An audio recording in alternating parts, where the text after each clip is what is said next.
Hello, everybody. I hope everyone's doing well. It's March, and it's been about a year of coronavirus.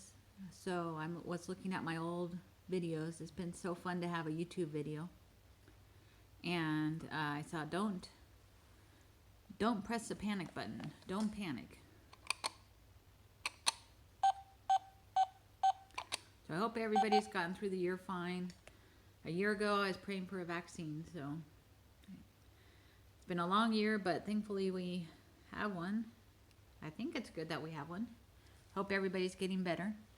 I have been putting my drawings together of the Bible. This is Genesis Sketchbook by Jill Mockingbird. Let me know if you want one, or you can order it on Amazon. Trying to read a little bit each day for Lent. In college, I read a little bit every day and read the Bible, and it was awesome. And I was baptized that summer. I'm sorry I'm moving this around a lot. Okay, focus. Page 28. This is Genesis. Noah was just in the ark, and one thing about reading the Bible is you don't know all these different parts that are in it. So this is Noah gets drunk. So embarrassing. And Noah planted a vineyard. Then he drank of the wine and was drunk, and became uncovered in his tent. And Ham, the father of Canaan, saw the nakedness of his father, and told his two brothers outside. But Shem and Japheth took a garment, laid it on both their shoulders, and went backward and covered the nakedness of their father. Genesis 9:20 through 23. I need to buy those glasses. So Ham, they say Ham was cursed. Ham said, look, Dad got drunk. Look at him. But Shem and Japheth covered up his embarrassment, covered him. Put a coat, garment on their shoulders, and then lay it down on their dad. That was nice of them. Page 29, Genesis 11. Now the whole world had one language and common speech. One language. There's the world. As the people moved eastward, they found a plain in Shinar, and settled there.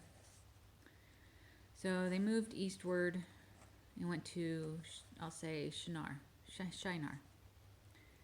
Then they said, Then they said, come, let's bake bricks and bake them thoroughly.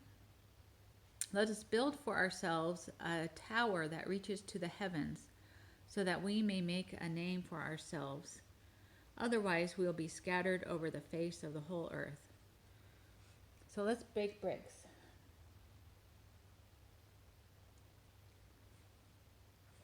And build a tower. Let's build a tower that reaches to the heavens, so we may make a name for ourselves. Be established, be important people. Make a name for yourself. Or we will be scattered over the earth. And where's my pen? That is cut off. You don't want to be scattered. You want to be together. So in Genesis 11, the world was one language. I wonder what that language sounded like. And the people moved east towards Shinar, and they baked bricks, used bricks to put together a house or a tower. They built a tower that reached to the heavens, went way up high.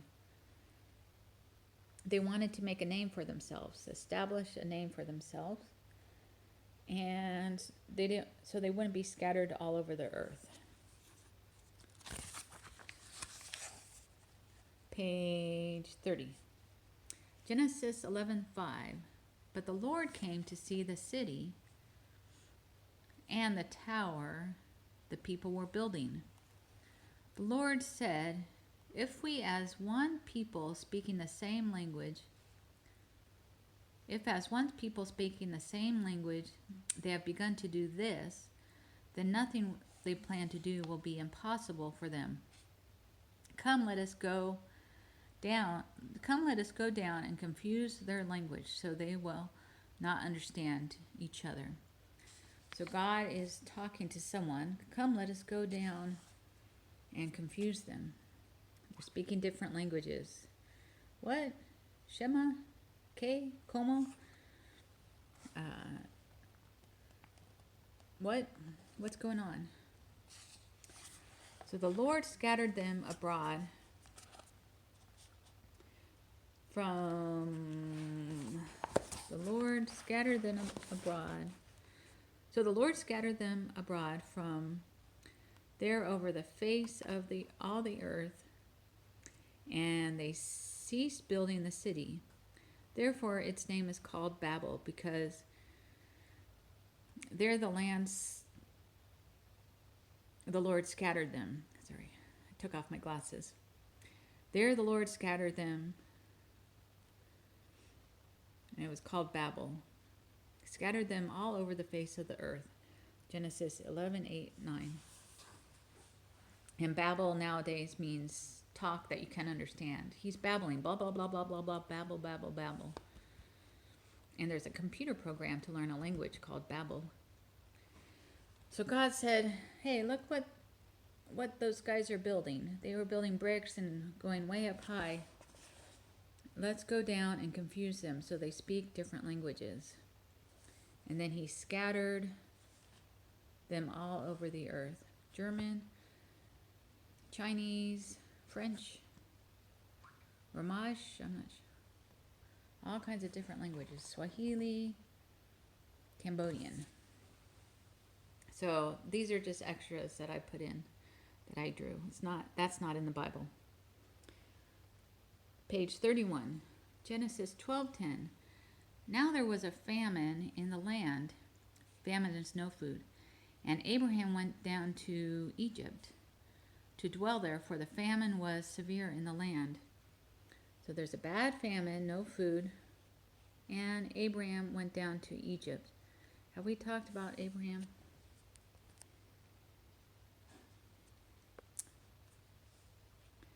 Abraham is one of the important fathers. Abraham. And it came to pass when he was close to entering Egypt that he said to Sarah, his wife, or Sarai, both of these guys have their names changed later on. Abram to Abraham, Sarai to Sarah.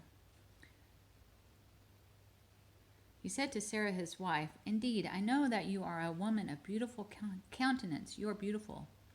Therefore, it will happen when the Egyptians see you that they will say, this is his wife, and they will kill me, but they will let you live. So they're getting close to Egypt. Abraham and Sarai are traveling. And he says, the Egyptians are going to say, this is Abraham's wife. Let's kill him and let her live. So Abraham will be killed, but Sarai will live. Is that going to happen? That's what Abraham thinks. Please say that you are my sister, so that I will be treated well for your sake, and my life will be spared because of you. Say you're my sister.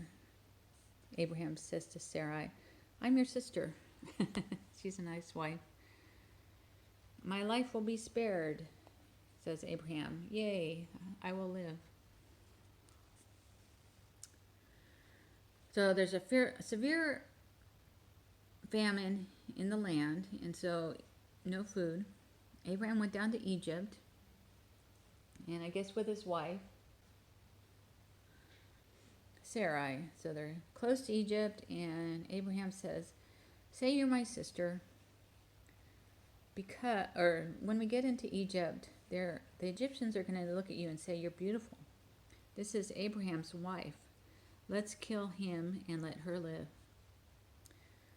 Hey, let's kill Adam. Abraham killed, and Sarah will live. So please say you're my sister. I'm your sister, and my life will be spared, says Abraham. Page 32. So it was when Abraham came into Egypt that the Egyptians saw the woman. Grab my glasses. I'm so sorry. So it was when Abram came into Egypt that the Egyptians saw the woman, that she was very beautiful, and commended her to Pharaoh. And the woman was taken to Pharaoh's house. He treated Abram well for her sake. He had sheep, oxen, male donkeys, male and female servants, female donkeys, and camels.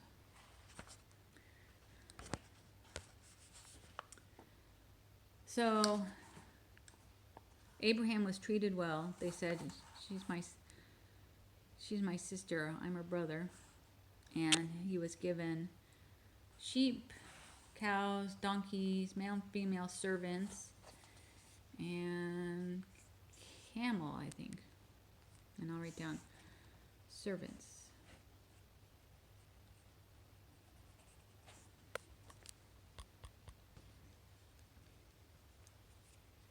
Put that. But the Lord plagued Pharaoh and his house with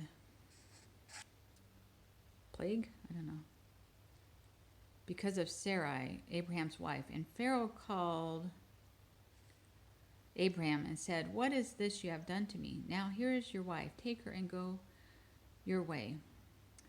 So some of this is cut off. But the Lord plagued Pharaoh and his house with disease because of Sarai, Abraham's wife. And Pharaoh called Abraham and said, "What is this you have done?" I have to fix that. "Here's your wife. Take her and go your way." "Take her back and go away," says the Pharaoh to Abraham, because they have that plague. Then Pharaoh gave orders about Abraham to his men, and they sent him on his way with his wife and everything he had. "Make them go," says Pharaoh. So Pharaoh's men take them away, Sarah and Abraham and everything they had. Go. And that's page 32. So Abraham is treated well by Pharaoh, and there's a little pyramid up here. And they give Abraham a lot of things. But Pharaoh is tormented by a plague, a disease. So he says, "Take your wife back and go away." I need to check that out. How did Pharaoh know that Abraham was his wife? Abraham and Sarai were married. So Pharaoh said, "Make them go." Pharaoh's men said, "Go." Sarah and Abraham took off with everything they had. I don't know what they had, but they took off with it. And tomorrow we will talk about where Abraham goes, and he travels around, and he gets a lot. He is very much blessed with silver and gold, livestock. And Lot, I think Lot is his brother or cousin. Okay, let's read about it and then we'll stop. Now the Lord had said to Abram, "Get out of your country, from your family and your father's house, to a land I will show you." Genesis 12:1. Get out from your family, your country, your father's house. You'll be a foreigner. So Abraham went up from Egypt to the Negev, with his wife and everything he had, and Lot went with him. Abraham had become very wealthy in livestock and in silver and gold. From Negev, he went from place to place until he came to Bethel. So he went from Egypt to the Negev, with Lot. I think that's his nephew. And went from place to place, this place to this place to this place, and came to Bethel. And he had became very wealthy in livestock, silver, and gold.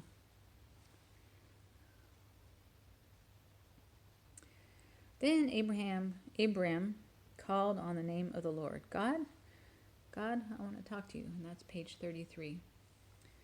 So God told Abraham to get out, leave your family, your country, and your father's house.